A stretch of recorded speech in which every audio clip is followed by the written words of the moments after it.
Hi everyone, welcome to Craft Crazy Keith. This is my first video on this channel and I really hope that you enjoy it. In today's video, I'm going to talk a little bit about myself, what the format of this channel will be, and maybe do a little studio tour. And studio is in quotes, by the way. And then I'm going to do a segment on what I'm working on, which I call Keith's Crafting Corner. So let's get started.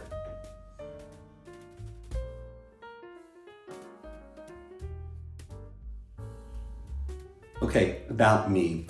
So I'm 61.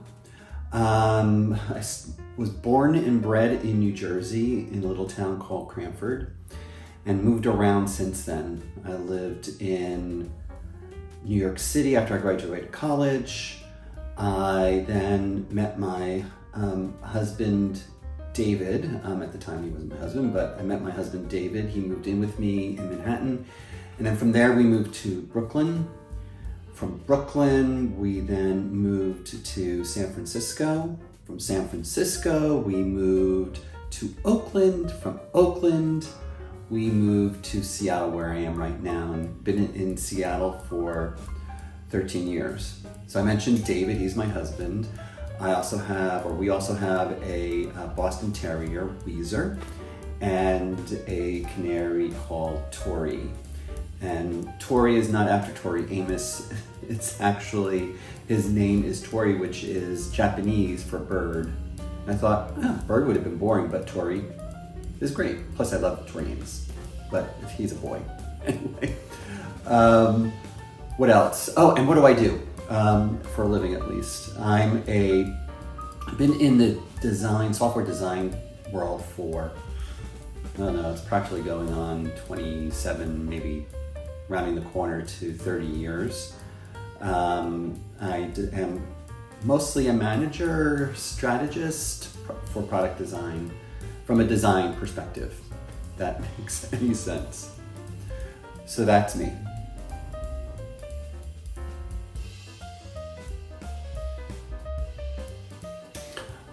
Okay, so why did I decide to do this channel?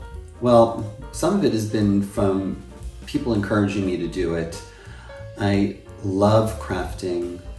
I would say I've been doing crafting since I was a little kid in some form or another, but it wasn't until my adulthood that I got really into it. I remember back when my great-grandmother was knitting, watching her knitting, and was fascinated by it. I always heard her sort of counting in the background. 1, 2, 2.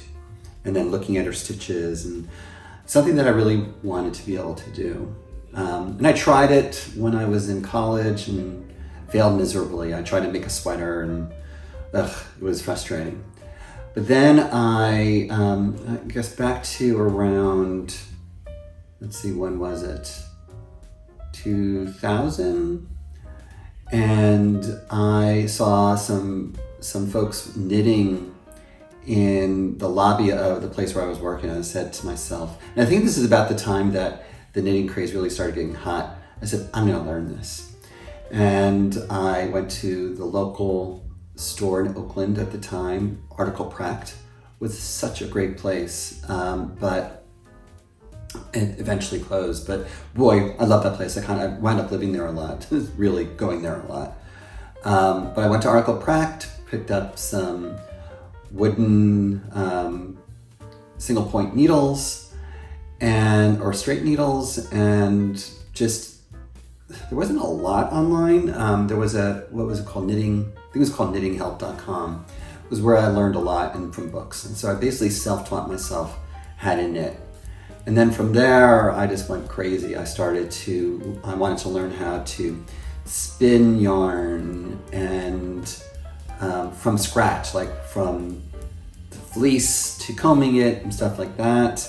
I really wanted to understand the fiber behind the yarn, honestly. And it speaks a lot about me. I like to know the ins and outs. I'm kind of like a technical crafter. I like to know why and how and what are the best methods, or maybe what are the different ways to do things. So that just, I got crazy. I started reading lots of books on fiber, and boy. And then from there, let's say, I think when I first moved to Seattle, probably a couple years in, I decided to learn weaving. So I bought a Rigid Heddle Loom, which I'll show you a little bit later in my tour of my studio. And then from there, I just started going crazy. It was just mostly during the pandemic, wanting to learn a bunch of different crafts. So I thought, hey, why not?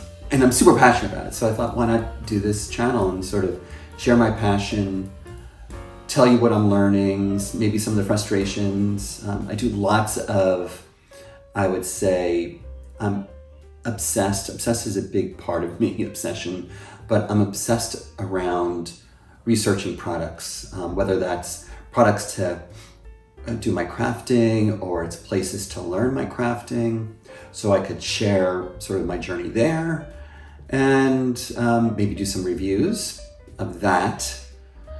And then, so I figured, why not? I started doing, actually, I did a video or two when I was learning EPP, English paper piecing, and after I got a Cricut machine, around how to use the Cricut to do the cutting of the papers. And I posted some videos of those in a Facebook page, and people said, oh, you should do more of these. So I figured, why not?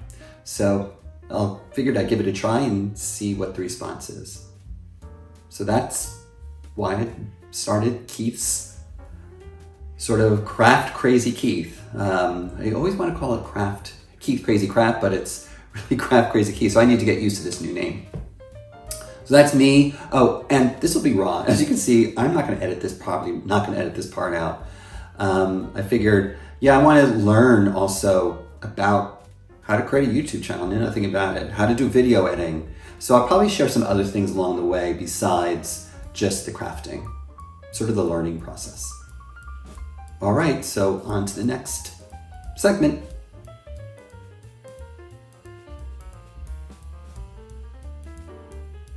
Welcome to my quote-unquote studio. This is pretty much it.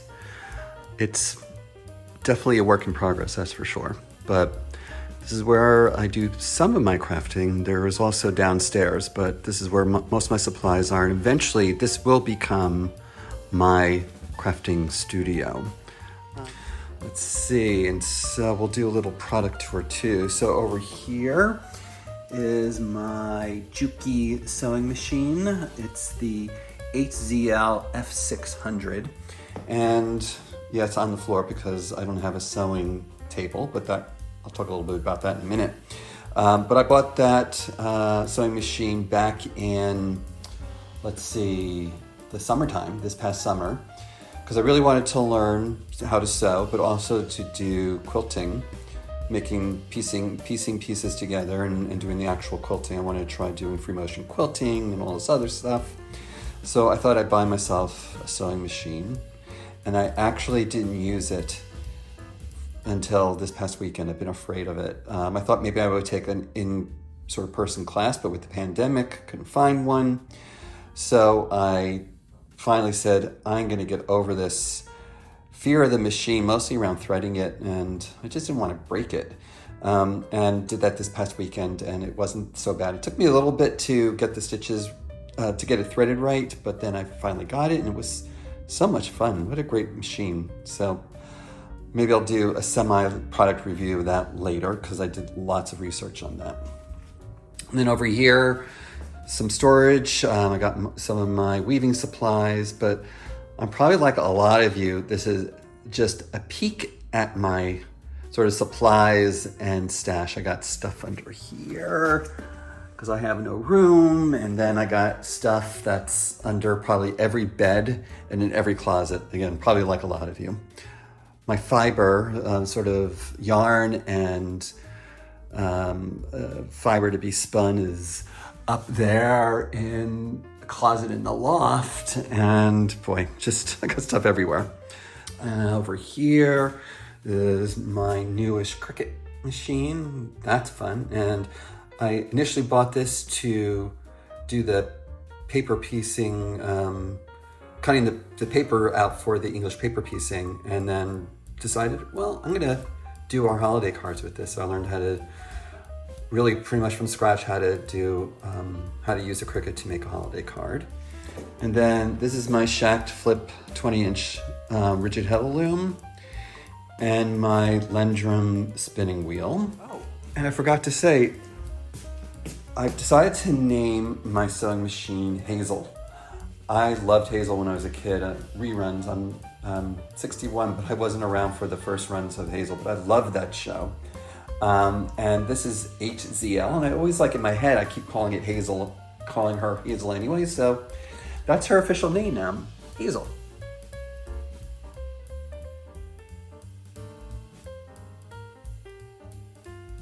This project is called Wallflowers, and it's a blanket crocheted, designed by a very talented designer called Sue Matin, and she goes by The Mercery. She's located in the UK.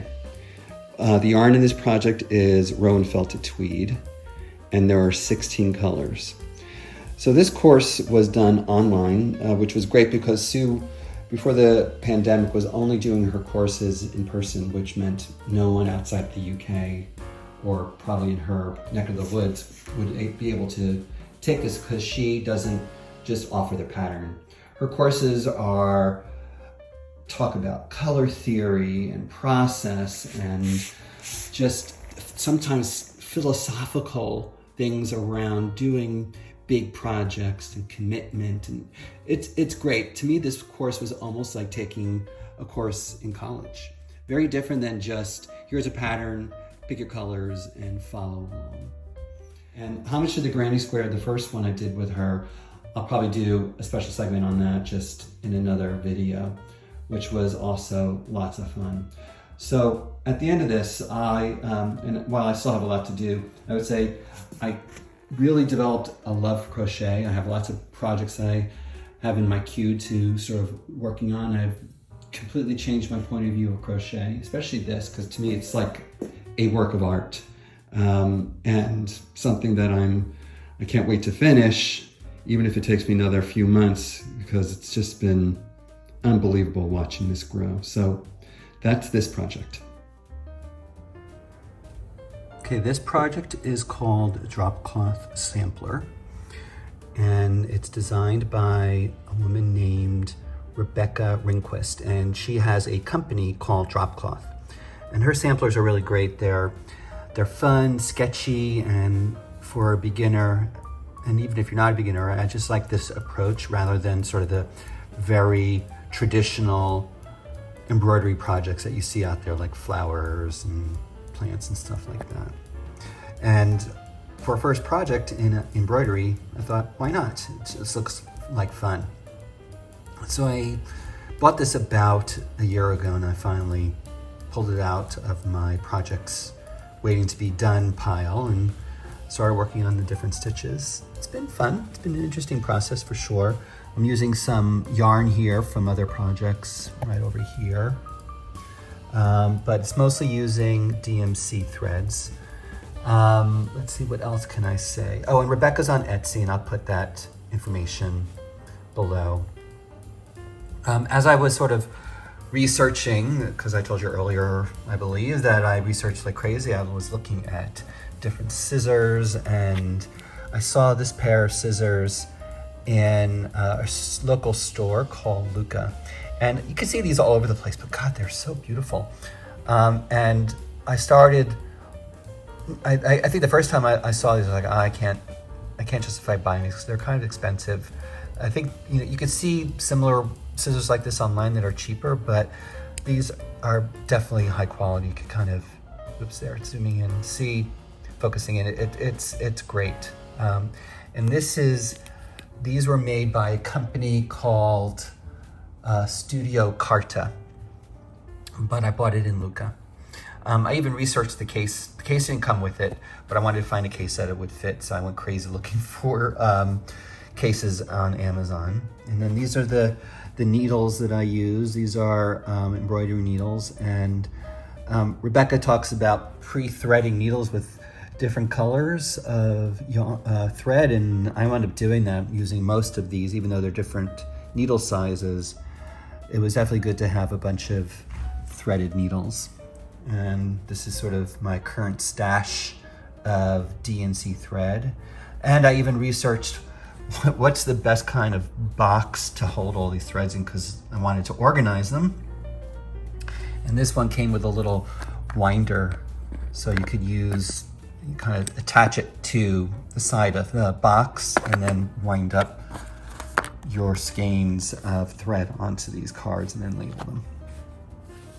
And then this is the embroidery hoop that I used, and I added, because I read that the tension is better if you use bias tape. I'm not focusing there. Focus. Doesn't want to focus. Bias tape around the inside hoop. So I tried that. So this has been fun. I think the biggest lesson I learned, which I had forgotten, was French knots really weren't that hard, but they'd be a lot easier if you used a milliner's needle or straw needle, because I struggled pulling the needle through the knot and didn't realize I was using the wrong needle at the time, even though I had read and saw lots of videos on how to do French knots. So I'll definitely use that needle when I do these Boolean knots. One other thing I would tell you is that I, for months, maybe not full time, but definitely watched a lot of videos on how to do these different embroidery stitches. And I think the best place that I found as the most useful is Sarah Humphrey. She's in the UK, and I'll put a link to her YouTube channel. It's great. She explains things really well. And in fact, you'll see here, these little stitches are where you end the stitches so that you have sort of a neater back. Rebecca Ringquist goes for, she likes to have things, she doesn't care if it's messy in the back, and I honestly don't care, but I started seeing these knots, they started getting in the way. So this is me trying first, her approach, and then I started doing it the way Sarah shows how to start and end a thread, and I definitely like that better. These big knots kind of get in the way. So I think that's a style of starting and ending that I'm going to use when I continue to practice and learn more about embroidery.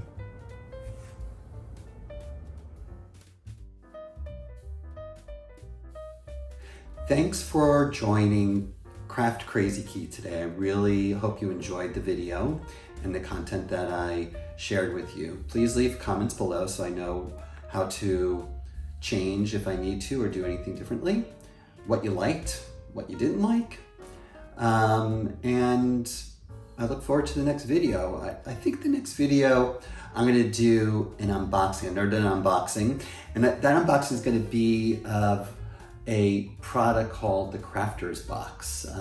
As part of my learning, crafting learning and my making learning, one of the things I've been really obsessed about are all the different channels that are out there around, how to learn this or that. It's not just fiber making, it's sewing. I bought a sewing machine, so how do I learn sewing? So I found this product, or I would say service, called the Crafter's Box, and they have a subscription, and I thought I'll give it a try. And my box, I think, is arriving today. I can't wait to see it. And it's about broom making, and the project is making a whisk broom. How fun is that?